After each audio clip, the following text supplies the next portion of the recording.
Good morning, class. Today we're going to talk about something very important. Safe water. Is the water that you drink safe? We tend to take water for granted. We can turn on a tap and have clean water to drink or wash with. However, at least 2/3 of the people in the world do not have a tap inside their home.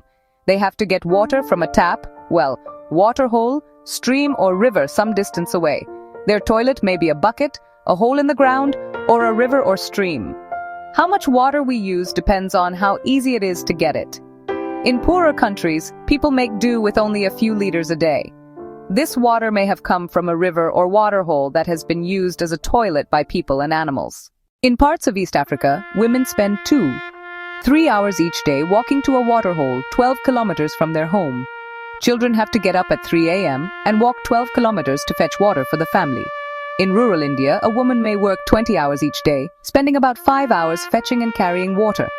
For many of us, tap water is clean and free from germs.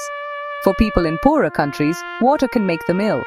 The water they drink, cook, or wash in can cause diseases such as cholera, typhoid, dysentery, and diarrhea. Scientists believe that 8 out of 10 people who are ill in poorer hot countries have a disease spread by contaminated water. Every day, about 70,000 children die from diseases spread by drinking polluted water. 1 in 3 people in the world do not have access to a toilet, and 1 in 8 people do not have clean water to drink. Now that you know this, what can we do to help raise awareness about this global challenge? Remember, knowledge is the first step toward making a difference.